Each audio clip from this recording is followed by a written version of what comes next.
everyone. Welcome to Logan's Mosh Pit. Glad to have you here. Do me a favor and please subscribe if you haven't already.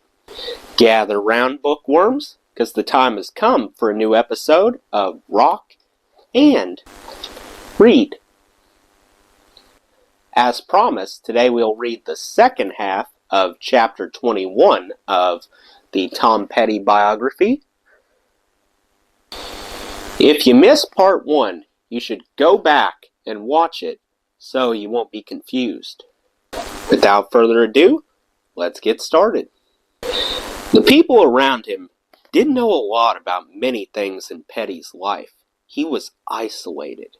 There was an awareness that Howie Epstein was using heroin as far back as Southern accents. It was around the band. When Petty came up against a deep depression of the sort he had never known and saw a chance to shut down his feelings altogether, he took it. I knew that Jane had troubles. She retreated to her bedroom years before I left, Petty says, and I sometimes thought, this is because of me. My extraordinary life, what's happened to me, has had some bad effect on her. And really, she wasn't opposed to it when I started thinking like this. It shifted her load onto me. But when I went into therapy before I got divorced, I started seeing some things differently, learning some things about myself that otherwise might not have dawned on me. It always went back to childhood and what happened there. I mean, I was amazingly resilient, could find things to make me happy, could push the bad stuff down, but there was a nightmare back there. And when I went from that nightmare into a marriage that became as conflicted as my childhood had been, I went from the frying pan into the fire. And I just kept pushing it all down inside, like I always had. When it all came up, it was more than I could handle. Years of it just flooded me. Dana York couldn't have known that the rock and roll star she was dating was dealing with scenes that went back to a 2-bedroom ranch house in Gainesville. And she didn't immediately know what Petty was using as anesthesia to soothe the shame, guilt, and anger. When York would visit, Petty would be lifted. Life would turn good, as Petty says.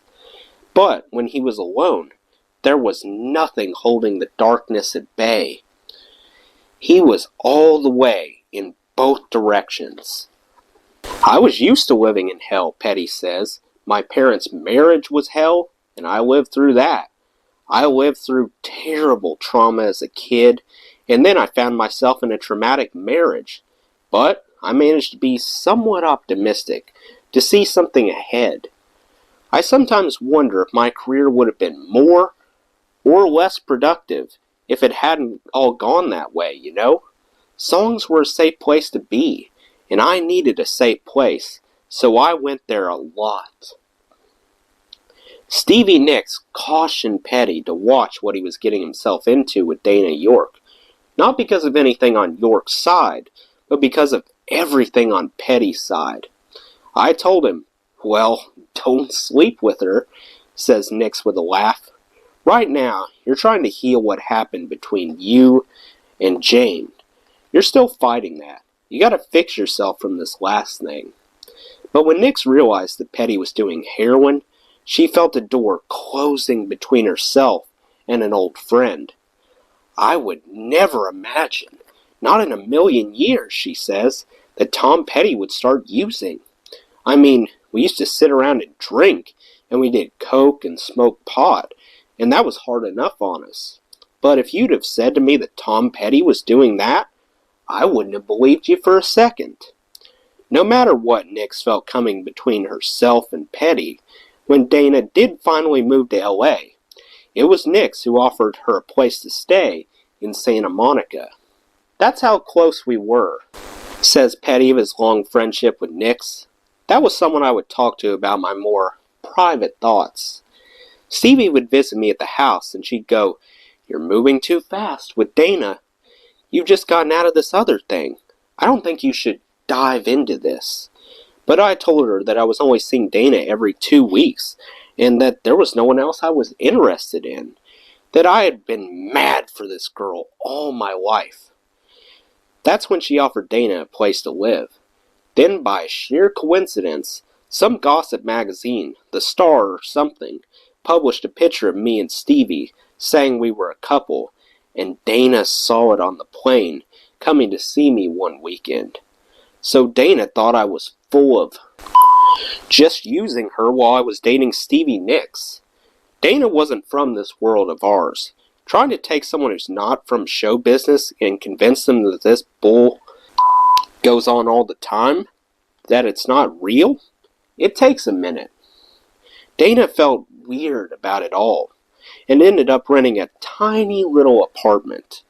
I mean, she kept that apartment for a long time. We were married 5 years before she let it go. But in the beginning, I didn't want her living at the chicken shack. We had fallen in love, but I was broken, and I was using. I did not want her to know about that. I kept that from her for a long time. It was beginnings and endings overlapping, tangling. A lot of the time, Petty felt like he wasn't out of his marriage, that it had followed him.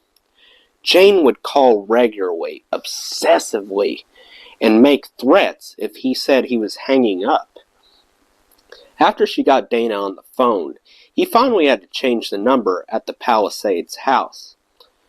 Petty refused to engage with Jane through Adria and Anakim, who were hearing a lot from their mother.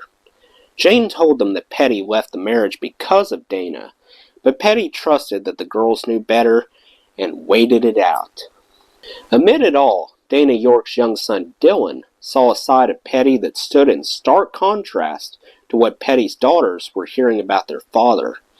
Dylan, 3 and 4 at the time, saw his mother in love and got to know Petty as a friend. Tommy was great with Dylan, Dana says. They'd rollerblade on the tennis courts. He'd write songs with Dylan's name in them. He taught him to dance like James Brown and set him up with a guitar and a fuzz pedal with a whammy bar. I had stepped onto a fast-moving train, but we were having moments of tremendous happiness. Chaos and darkness, and all this happiness at the same time. It was the first time Petty had taken an extended break of this kind, but that didn't mean that the office closed. Pulling from the pile of Wildflower's outtakes, Petty and Rick Rubin put together a soundtrack for Ed Burns' She's the One, which starred Jennifer Aniston and Cameron Diaz. In the end, it seemed like this was an easy way to get a release out when Petty, 46 at the time, was mostly isolated, not working at full strength, at far more than an arm's length from his team. I was approached about putting together a soundtrack for the movie, says Petty. I liked what I had seen of Ed Burns' work. But when I took the job, I didn't think it through. I wound up in a situation where they wanted different artists for a soundtrack. They had a few, but said they wanted me to call more artists. I made a couple calls, and I felt terrible.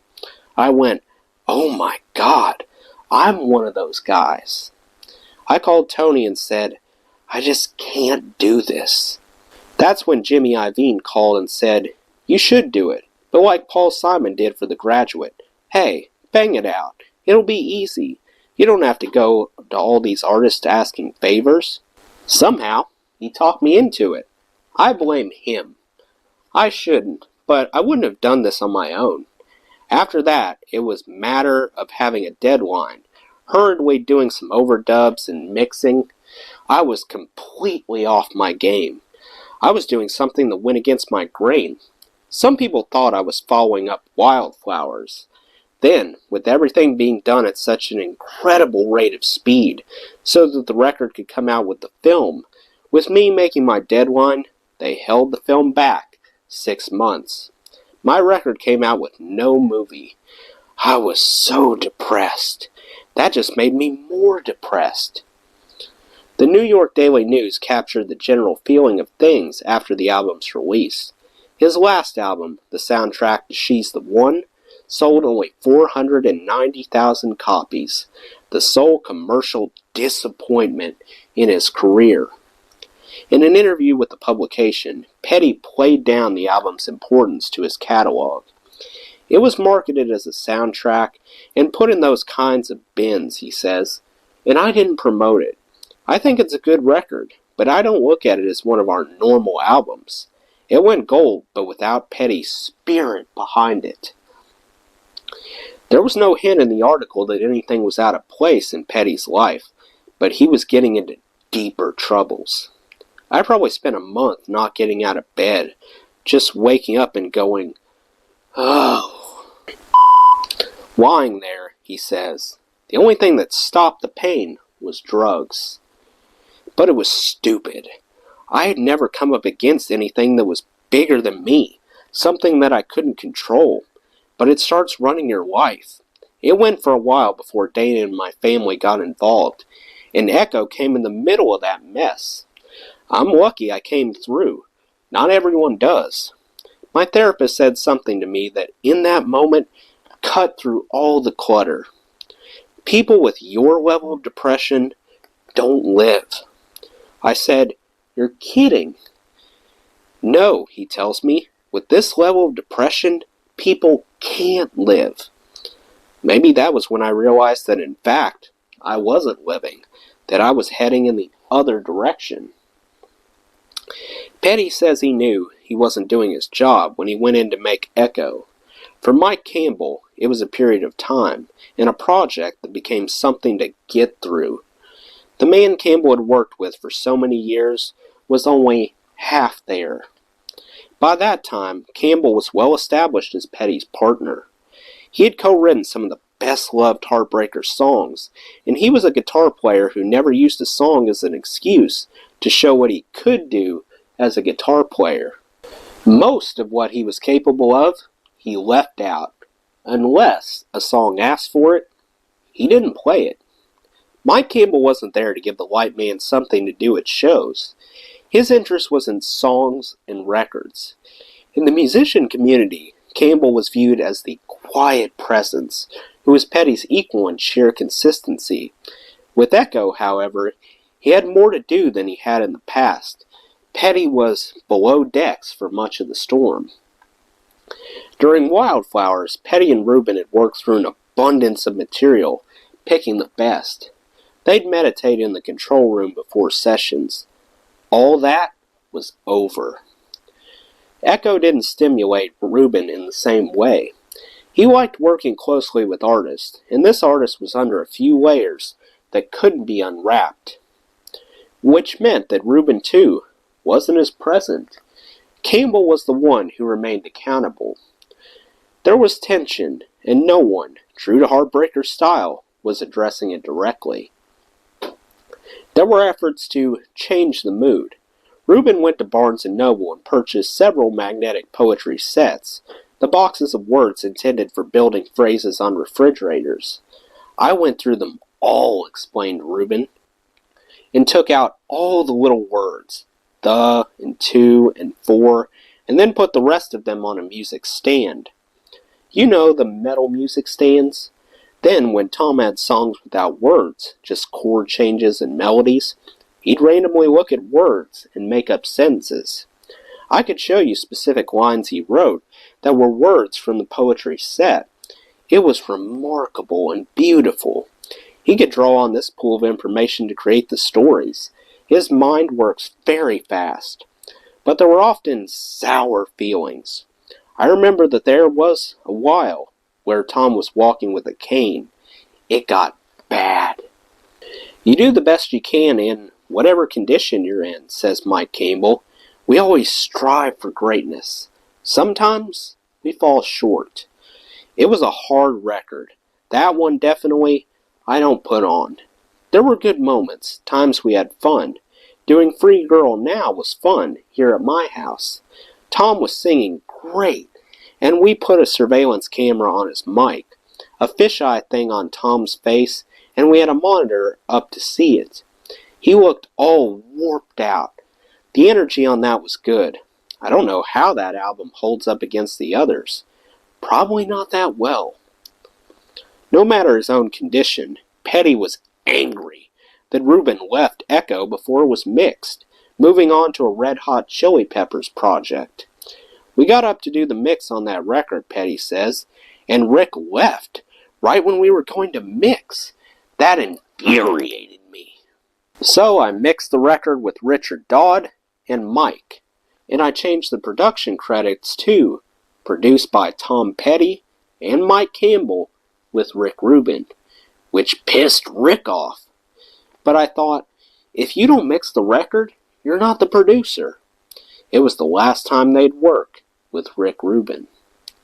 In addition to Wildflowers and She's the One, Rubin and Petty had worked together on Unchained, the second Johnny Cash album for Rubin's American Recordings.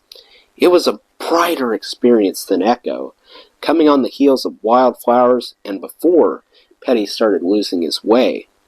Petty had been there when Rubin courted Cash and vehemently supported the idea of a collaboration. The experience of making Unchained affected not just Petty, but the other Heartbreakers, who came in as the band. Cash's paternal character, spiritual side, humor, and of course music came at a time when the whole band needed a shot of something real from another side of life. Here was a man who had seen a few things, and who had turned what he had seen into a kind of wisdom he could pass along, if those around him were interested, and they were all interested. Petty felt genuine pride as the agile Heartbreakers settled in as Cash's backing group. Unchained went on to win the Grammy for Country Album of the Year without any support from country radio. Years after Cash's death, standing in the living room of his Malibu home, Petty pulls out a postcard Cash had written. It says on the back, "Tom, you're a good man to ride the river with." It's another one of a few treasures Petty has kept from the past few decades. But for all Rubin and Petty had been through together, whether with Cash or as creative people in recording studios, sentiment wasn't going to keep them together. Echo was the only time, Rubin says, that I saw anything like ego-y behavior in Tom. I felt like there was a frustration, but also a sense of acceptance that this was out of our control. You know, I didn't confront him, but like I said, he was less present for conversation. He was in his head more, less open, wearing shades all the time, just like separate. Different from the Wildflower sessions where we worked long hours. He wasn't wanting to work much. We'd come in, work for a few hours, and then he'd be like, "Let's just pick it up tomorrow. You can take off." Short hours. The miracle of Echo may be just how good it is. Dana Petty, years later, made her husband listen back just so she could show him how good. But Petty had been writing songs since he was a young man. He didn't have much of anything outside of that. When years later he showed an interest in basketball, taking Jack Nicholson's Lakers tickets on nights the actor couldn't use them, it was big news around the Heartbreakers management office. Tom has a hobby. Until then, it was all songs and records and the pains he went through to make them great and get as many people as possible to hear them. Likely, that's the reason Petty's writing on Echo has the strength it does. The years of almost obsessive creative work, of focus and intention, meant the factory on the inside just kept turning out product, even as the head engineer dozed off. Counting on You, Free Girl Now, Room at the Top, Swingin'. These were songs written by a man fumbling for his keys in the darkness of unmanageable loss. If Petty and Mike Campbell have a hard time listening to the record, it's likely because they're seeing that man. And another, Howie Epstein. That was such a dark time, says Campbell. It represents Tom being really sick and my friend dying. I don't know. For some reason, I don't want to go there psychically. It was an unpleasant period. The fact was, Petty's use was partially obscured by Howie Epstein's more dramatic, decline. By echo, the heroine was fully in charge of Epstein's life. No one was counting on him for anything. He might show up, and he might not. When it came time to do a shoot for the cover of Echo, Epstein promised to be there. When, after hours of waiting, he wasn't, Petty made the decision to carry on without him. He's not on the cover of the band's record. It had gotten to that point. A second photo shoot was planned. Out in Malibu, yeah, recalls Campbell. It was just too sad. He showed up real late, went to the bathroom, and when I went in there after, there was blood on the sink. I thought, oh, man, if this guy's doing it this often? Though Petty had cleaned up by the Echo tour, refusing to let his use overlap with the Heartbreakers tour, for Epstein, things were coming to a head. It was different from earlier road work. Petty, because of the album's association with his own world of shadows, didn't want to play songs from the record that they were supposed to be supporting. And across the stage, Epstein was half there, though the band members, who would see the bass player only at showtime, didn't know the full extent of his damage. Epstein's beloved German shepherd, Dingo, was his closest companion on the road, sitting by his bass amp during shows. The crew had to keep it all together, working to prevent Epstein from going into withdrawal. The band and all of us on the crew, we knew, explains Richard Fernandez, and Howie knew that we knew. It was one of those. But during the last 2 months of the tour, he was waking me up every night. I'd be getting calls at 3 or 4 in the morning and have to go over. But he promised that this was it. We had it all set up for Howie to go into another rehab, and he promised he'd go. We'd had enough conversations during all of this, had been told he'd get help. So when the tour ended in Indianapolis, there were 2 planes. One was going to the Bahamas, where the rehab was. The other was going to Van Nuys. We spent an hour trying to get Howie to go to the Bahamas. He went to Van Nuys. And when he did, I knew it wasn't going to be good. But I couldn't do it anymore. I didn't want to have anything to do with his situation. It wasn't the first time they had set up a rehab for Epstein. Mike Campbell and Mark Carpenter are listening to Fernandez share his account, the 3 of them in a hotel room in Texas. I think the truth is, says Campbell, and I'm talking about myself here, I didn't know anything about hardcore addiction. I was insensitive to it, didn't understand it. I get it now, because I've been through some things with people I know. So now I understand better where Howie was at. But at the time, I was just pissed off at him. Because I didn't know better. I wasn't educated.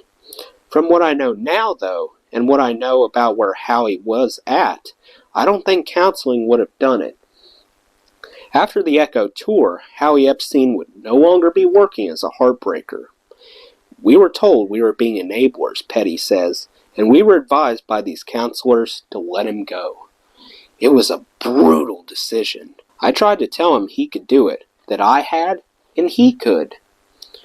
But we had to send a message about the seriousness of this. We'd hoped he'd come back clean, but there weren't a lot of signs that it was going that way. It was in the midst of making Echo that Petty had started to fathom the trouble he was in himself. That was also when Dana York found out what was going on and started working to convince Petty he could be helped. It was a lot of me and Tommy, just us talking, she remembers. I couldn't lose him. He needed to know that things would get better. The songwriting process Rubin described, with Petty playing with random magnetic words on a music stand, almost like the automatic writing of the surrealists, helps one to understand how Petty might have managed to put songs together at the time of his struggles, and how the songs themselves might have pulled up a few blinds. Put down your things and rest a while. You know we both know where to go. Yeah, Daddy had to crash. Was always halfway there, you know. Using someone else's words allowed him a little distance from an experience that was in truth pushing him up against the wall. It was an approach that allowed him to write very directly about the only thing he could write about at that moment. Maybe he needed to feel like there were someone else's words, because his had too much pain in them. The end of any marriage is tough, but that was a really long marriage, says Ben Montench. And you look at Echo, and you see a very sad record. The talk goes around about Howie being at a low point, but Tom was at his own kind of low point. Those were beautiful sessions, but they were dark. I have very vivid memories of them. A lot of really beautiful music got made, but there was some kind of dark energy going on. It would be hard to know what would have happened if Dana York had not been there, as some kind of reminder of all that was worth sticking around for. She was the only one close to Petty at the time who had no connection to his past. No matter that those around Petty, the Heartbreakers family, didn't yet trust her, maybe the shared borders between the end of his marriage, his relationship with York, and the growing use made them doubt the whole scene. That York didn't know about the heroin for some time was lost on them. As a couple, they moved slowly, waiting a few years before moving in together. They never lived together at the Palisades house. In the earliest period of the relationship, she would come to Los Angeles every other weekend, sometimes with Dylan, sometimes alone. Petty's use was a secret he kept from her as long as he could. A lot of them were really hard on Dana, says Petty. Someone else might have been driven away by the pressure of being with me, and by the situation I had created for myself. There were all sorts of little jealousies and insecurities that come up, people worrying about her influence on me. Everyone gets paranoid. What's this about? What's this girl want? And she didn't want anything, but she had to prove that. I think maybe she saved him, says Olivia Harrison, but that was a hard thing to see amid the mess. In the months before Echo was finished, he was still a man with kids he couldn't help, still a man with tremendous wreckage in his personal life, a man divorcing his longtime wife, a woman who was struggling with delusional thoughts and a mind that was turning on her. He was still a man playing at the edge of death. It might have been hard for insiders to welcome York as a guiding light. Petty was in too much trouble for anyone to believe he was moving toward a better place. But he was. She did save me, Petty says. I know that. He just went off with Dana, says Adria, and I think that's something he was very ashamed of. It complicates the guilt. He couldn't just stand up and deal with my sister, with this out-of-control teenager who really needed him, but he was in a massive depression and struggling with all sorts of stuff, and he just couldn't stand up and do it. I felt happy that he was changing his life, and I felt like taking on the responsibility of my sister. At least I could do that while he was trying to get his life going. I don't know if I could have been in his shoes. My mother, who had loved him for such a long time, had started to hurt him. But I think he felt responsible for the failure of the family, and it kept him from leaving for far too long. By the time he did leave, he didn't have enough left in him to handle it. He was up against something that took precedence over parenting, but I don't think it ever took precedence over the amount of love that he had for us. At the Palisades house, along with Dana one night, Petty saw his wife Jane in silhouette. By that time, the divorcing couple had been through a few years of negotiations. It was late, and Jane was in a limo at the end of his driveway. She was yelling toward the house, trying to get the driver to ram the gate. Petty and York could hear their names, even York's sons, Dylan. It startled the neighbors, who called the police. Standing partway down his driveway, hidden in the dark, Petty saw Jane's profile in the flashing blue lights. It would be the last time he saw her. Well, that's the end of part 2. Let me know what you thought of part 2 in the comments below. That does it for today's video, guys. I hope you enjoyed. Make sure to like, comment, and subscribe if you haven't already. I really appreciate the support. I'll see you next time. Till then, rock on.